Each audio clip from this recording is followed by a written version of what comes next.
రామగిరిగిలా అభివృద్ధికి రాష్ట్ర ముఖ్యమంత్రి చొరవ చూపాలని భారతీయ జనతా పార్టీ రాష్ట్ర కార్యవర్గ సభ్యుడు గొట్టిముక్కల సురేష్ రెడ్డి ప్రభుత్వాన్ని కోరారు. జిల్లా కేంద్రంలో ముఖ్యమంత్రి రేవంత్ రెడ్డి పర్యటన నేపథ్యంలో అదే సభలో రామగిరికిలా అభివృద్ధి కొరకు ప్రకటన చేయాలని కోరుతూ మంగళవారం ఏర్పాటు చేసిన విలేకరుల సమావేశంలో సురేష్ రెడ్డి మాట్లాడుతూ స్వయాన శ్రీరామచంద్రుడు సతీ సమేతంగా నడయాడిన ఆనవాళ్లు ఉన్నాయని, రాముల వారు స్వయంభుగా ఇక్కడ వెలిశారనడానికి చారిత్రక ఆధారాలు ఉన్నాయన్నారు. ప్రపంచ శాస్త్రవేత్తలను సైతం ఆశ్చర్యచకితులను చేసి వనమూలికలు ఈ కిల్లా సొంతమన్న ఆయన, పేరొందిన సైంటిస్టులు ఇక్కడికి వచ్చి వనమూలిక సేకరణ జరుపుతున్నారన్నారు. వాళ్ళ తరఫున ఒక 5 కోట్లు శాంక్షన్ అయినట్లు చెప్తున్నారు. అది 5 కోట్లు మాత్రం దేనికి? ఎందుకంటే కనీసం ఇన్ఫ్రాస్ట్రక్చర్, ఒక రోడ్డు కూడా లేదు. అది ఒక మన దేశంలోనే శ్రావణ మాసంలో వచ్చి మెడిసినల్ ప్లాంట్స్ ఉన్నటువంటి దాంట్లో ఒక నెల రోజులు ప్రత్యేకంగా వివిధ యూనివర్సిటీల నుంచి వచ్చి, దేశం నుంచి వచ్చి కూడా మూలికలు తీసుకుపోయేటువంటి ప్రత్యేకమైన ప్రాంతం. అయితే ఈ మధ్య కాలంలో మనం చూస్తున్నాం, బీజేపీ పార్టీ తరఫున కేంద్ర ప్రభుత్వం ఇచ్చినటువంటి కొన్ని నిధులు, ఏది మన టెంపుల్స్కి కావచ్చు, లేకపోతే ఈ పర్యాటక కేంద్రాలకు కావచ్చు, దీన్ని ఇవ్వడం జరిగింది. అయితే ఈ ప్రాంతాన్ని కనుక మనం కోరేది ఏంటంటే, రాష్ట్ర ప్రభుత్వాన్ని, తర్వాత ప్రత్యేకించి ముఖ్యమంత్రి గారిని కోరేది ఏంటంటే, మీరు ఒక ప్రత్యేక దృష్టి పెట్టి దీన్ని మీరు ఒక స్పెషల్ కేసుగా తీసుకొని దీన్ని మీరు అభివృద్ధి చేయాల్సిందిగా మా ప్రత్యేక విన్నపం.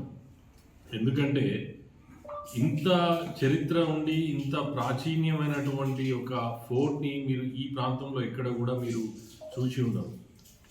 దానికి కనీసం బేసిక్ ఇన్ఫ్రాస్ట్రక్చర్ కూడా లేదు.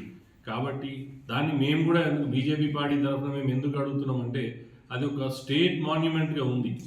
ఒక సెంట్రల్ మాన్యుమెంట్గా కనుక లిస్ట్లో ఉంటే మేము దాన్ని ప్రత్యేకంగా మేమే వెళ్ళి దాన్ని పోరాటం చేసి దాన్ని మిగతా టూరిజం శాఖ కావచ్చు, మిగతా మినిస్ట్రీలకు సంబంధించిన వాటి దగ్గరికి వెళ్ళి మేము చేసేవాళ్ళం.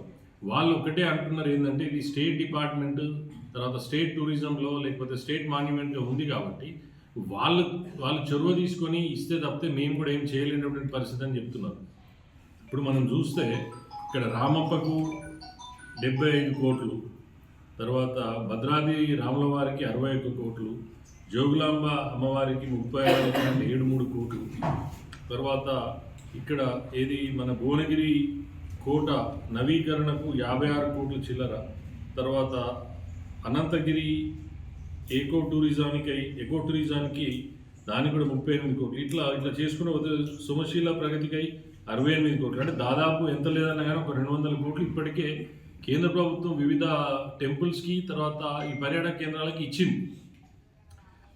మేము కోరేది ఏంటంటే, మీరు త్వరితగతిగా చేస్తే ఇక్కడ ఉన్నటువంటి 2 కాన్స్టిట్యున్సీలు, పెద్దపల్లి ప్లస్ మరియు మంతినికి ఒక మంచి వైభవం తీసుకొచ్చినటువంటి వారవుతారు.